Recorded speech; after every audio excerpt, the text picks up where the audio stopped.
Welcome back, ladies and gentlemen, to R-TAC and Daughters. And we're going to talk about clipazines.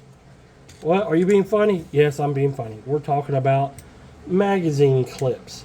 Yes, they are guns out there that take magazines, or what commonly most people call clips, which is, some people will call this a clip. This is a magazine.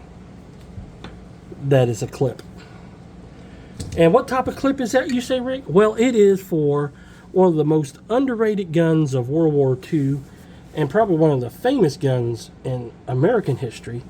This is, as you can see right here, a 1939 dated steel clip for an Italian Carcano. Our Carcano. I like to call them Carcanos because people, oh, they're bad, they're weak. Well, no, we're going to talk about that in a minute here. So, you must have this clip to run 6 rounds. That's right, a bolt-action rifle that has 6 rounds. 1, 2, 3. And these are blanks because I used to do World War II reenacting a lot and still do from time to time. I used to be in it pretty good. So I have an Italian. I have multiple Carcanos. I have and I got all these before RTI started importing them and ruining the market on them. I have several of them. I got several of them that are project guns that I'm still working on when I get around to them. Anyway, so this one right here is loaded up with 6.5 blanks. Of course, the 6.5 Carcano will also work blank fire-wise in a 7.35 Carcano and in a 8mm Carcano. Wait a minute, there's 3 different calibers for one single gun. Yes. The Italians realized that the 6.5 wasn't getting it for them, and they wanted to go to 7.35. Well, they were in the middle of swapping all their Carcanos over, which was basically just a barrel swap, and they used the same clips. Why they didn't go with a box magazine, you have to ask the Italians. And then they chambered them in 7.35, and they started issuing them out, and then Mussolini came along and said, oh, by the way, my fellow Italians, we're going to go ahead and join the Nazis this time around because we put the Allies the first time around, and we're going to reform Rome, whatever. Anyway, that didn't work out too well for Mussolini or the Italian people because they're the ones that paid for it eventually. So, what did the Italians do? Well, they got half these rifles floating around. We're going to send them to Finland during the 1940, 39, 40 war with the Russians and World War II, and we'll send it as aid to the Finnish military. Well, the Finns was like, what the hell are we going to do with all these Carcanos? Because that's not our standard cartridge. Our standard cartridge is 7.62 by 54. So what did they do? They graciously took the said weapons because they needed all the guns they can get, kind of like the Ukrainians now, except the Finns appreciated it and actually won. Well, kind of. But they did far better than the Ukrainians did without our help or other people's, just with some Carcano rifles. So what's that tell you? So they lined their artillery troops, support troops, second line troops, garrison troops, and fortifications got all these Carcano rifles. So all these 7.35 Carcano rifles come in the U.S. in the 80s and the 70s and 80s and 90s, flood the market, and you got all these Carcanos out there for $110 or $79 or sometimes $60, and used surplus ammos all over the place because I still got like 100 rounds of it that sometimes it goes off, sometimes it don't, but hey, it's 80 plus year ammo. And so then the Germans get a whole bunch of these Carcanos and they free Mussolini and say, oh, here, we're going to put you in this puppet government up here in northern Italy, and then we'll give you some Carcanos back. And then that didn't work out too well. But the Italians in the RSI? Yeah. The fascist Italians are probably the last ones to surrender in northern Italy. When the Germans were given up, the Italians were still kind of fighting, which is ironic. Anyway, then the Germans get all these Italians, and they're going to give them to the Volkswehr, which is the People's Army, and they said, well, we got to make sure that they all fire 8mm Mauser. So then some of them go to H&K. That's correct, H&K. Now, none of the ones I have are H&K last-ditch Voltstorm weapons. And basically, all these came in single shot form because no one was making 8mm Mauser clips for the Carcanos until now. There's this guy, which I cannot reveal because I bought these and he doesn't sponsor the channel. 8mm Mauser clips for your Carcano. Wow. Amazing. And you could drop in one of these, fine, and this says 6.5 Carcano on it. Single shot magazine clip. So basically it eliminates the magazine. You just throw around on and make it single shot. So, and now this is 3D printed, so is this. So how does that work? Well, it's 3D printed, duh. So here's 6 rounds of 8mm Mauser, World War II German Mauser, or 8mm ammo, in a 6-round clip. So, an E-block clip, or E-clip, just like a Garand, has 8 rounds. This one has 6. Now, you cannot put all 6 rounds of 8mm Mauser inside of a Carcano magazine. Dimensionally, it's too big. So what do you mean? This is what I mean here. Now, it seems that it will fit. It doesn't. What does happen is if you take 1 round out, 5 rounds will fit into it. I've tried this. These are live rounds, so I'm not going to put it in the gun. So what happens is, here, let's look at this. Look at that. Genuine World War II 8mm Mauser.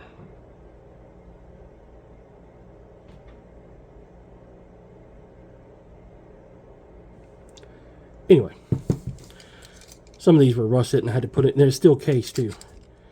So what I did is I stuck said 8mm Mauser clip with 5 rounds into said Carcano, and it worked fine. Now, these being steel rounds, you got to kind of force them in the chamber because those chambers are cut. So why is your 8mm Mauser or 8mm Carcano not an H&K? Well, the story goes as this. 2 is that a lot of these Carcanos, some of them being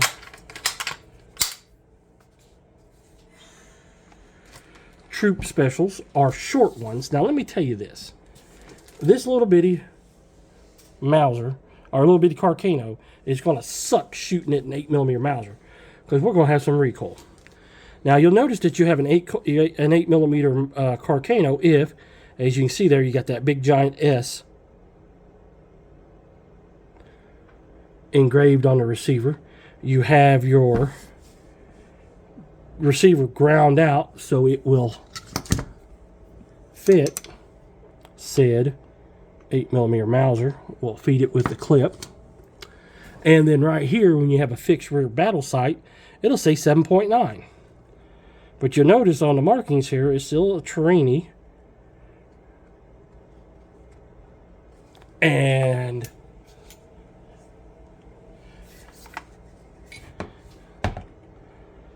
serial number there. And the date. Well, sometimes. With the crown. So basically all they did was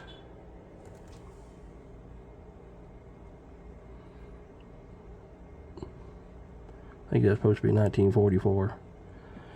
So, as you can see. Or it could say 49, who knows. But that's an 8mm Carcano. Now we'll go just to the range. Now I have shot blanks out of this gun, so I know it shoots fine, blank-wise. And people say, well, the 8mm is too powerful, too much pressure for the Carcano action. That is completely and totally false. Why do I know this? Simply look up the pressures on Sammy. The 6.5 Carcano operates 12 to 1500 psi over 8mm Mauser. That's correct. The 6.5 Carcano, 7.35 Carcano has more psi, barely, than 8mm Mauser. So this will handle it. This gun also is easily, if you can find a barrel, you can easily convert it over to 7.62 by 39, and you can use Carcano clips with it, believe it or not. Because I usually shoot 7.62 by 39 blanks out of this at reenactments when I don't have 6.5 Carcano. 6.5 Carcano brass is a lot malleable into this gun. So basically these guns got converted after World War II for Middle Eastern country, not Ethiopian. Imagine that. Even though they got a lot of Carcanos, they didn't get no 8mm ones. Matter of fact, they got all 6.5s. So Syria, Egypt, they use these as training rifles, and they turn them into single shots, basically. So if you get a World War II Carcano, that's an 8mm Mauser, you'll have this right there, the receiver that's been taken out, ground down, so you can put the Spicer cartridge in there. You might even have the S, but you'll have a K with a you'll have a circle K. You have a K inside of a circle. That means H and K did it. Now, good luck on trying to find one of those. And when you open it up, this one's empty, of course, you will have a wooden block in there because the Germans put wooden blocks in there so you can fire single shot only. Now, this is where this comes into play. You can take said block and insert it. All right, so you can see it's in there, right? Now you can put your 8mm Mauser there. We're not going to close it because it's a lock round. And then there you go. And now you got a single shot rifle. So if you got a 7.5 or 7.35 Carcano, this will work on it. 8mm Carcano, obviously it'll work. And 6mm, 6.5mm Carcano will work on it. How you get it out? Well, you got to do like you do anytime. You got to push down a little bit, hit the release button. And sometimes it releases and sometimes it don't. And it's not going to release this time. So anyway, that's how that works. Same way here, the 5-round clip, which works. You just got to finagle with it to get it in there, so it's a good range toy. You're not going to war with a Carcano anyway, maybe.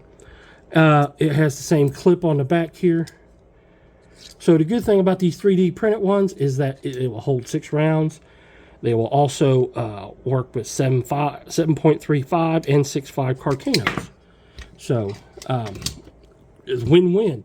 So you can order a couple of these blocks and a couple of these clips, and you can get your Carcano up and running. Obviously, these are going to run just about as much as these metal ones are.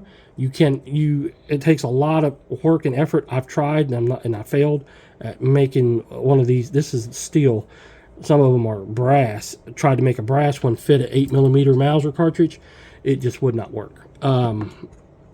This bad boy here, it works. You push it in there, and then the clip is loaded. And then you put it down there and you just load it down. So these are going to work. Now, how durable they're going to be, we'll find out. We'll go to the range when it gets warm again to go ahead and get the Carcano out there and get it firing.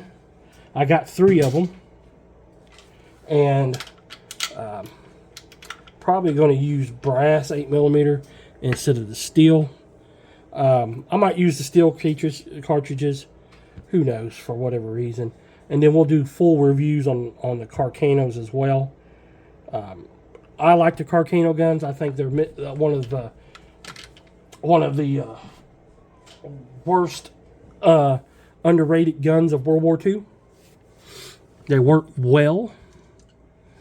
They work good enough for them. It was just it wasn't the design of the Carcano. It was the round. But of course, this is the same round that magically, one round went all through President Kennedy's body and assassinated him. So 6.5 can't be that bad, right? It's small, smokeless. It was pretty fast. The Italians never did develop a pointed bullet for the 6.5. They did for the 7.35, but not for the 6.5. And I think that was one of its main failing, is because it just didn't have a Spicer bullet, and they were tired of messing with it. I think the Carcano action is underrated and is a great another great gun of World War II that people overlook because it has a bad reputation. Same way with some of the Japanese rifles that were brung back, and the people were throwing 30-06 in them, and then they were blowing up, and come to find out is that the 7.7 Jap cartridge is very similar to 30-06. That's how you formed the cases and reloaded them, and then the bullets were a little bit smaller. So, and then they also had a lot of, Japanese also made a lot, and I'll do a video on it because I have one of those. The Japanese have a training rifle that was meant to shoot wooden blanks. And again, here's another weapon that was made out of iron for school use and training use. Never meant to see the battlefield. A lot of these GIs were bringing them home, loading them up, and shooting live ammo, and that's where the guns were coming apart at. So it's not the Arisaka is a bad design either. It was that people were taking the wrong ammo in the wrong gun. So if they were shooting blanks out of it, it would have been fine, because that's what it's designed to do. It's not designed to shoot a full power load because it was made out of iron. There's no heat treating or anything like that. So anyway, this video has been longer than it needed to be. Also, the same guy makes Lebel. If you got a Berthier, an 8mm Lebel, he makes the 3-round clips for it. Now I have a whole bunch and a whole bunch of 5 rounds for it. So we'll do a Lebel video as well later on, or a Berthier video, because it's a Berthier, not a Lebel. Anyway, thanks for watching. If you find this interesting, let me know in the comments below. You want to see more 8mm Mauser Carcano in action, stick around. Same way with 7.35. Maybe out of the 100 rounds I might get one of those 7.35s to actually go off. And I got 6.5 ammo that will work. So anyway, we'll shoot something. And we'll see Carcanos next year, and some Lebel, or some Berthier, some French rifles that have been dropped once, never fired. And we'll also see some 8mm Mauser K98s next year. So anyway, and we'll see a 1903 Springfield later on this month is getting a rehab. And we'll catch you guys and gals next time. Please like, share, and subscribe to the channel. We'll catch you next time.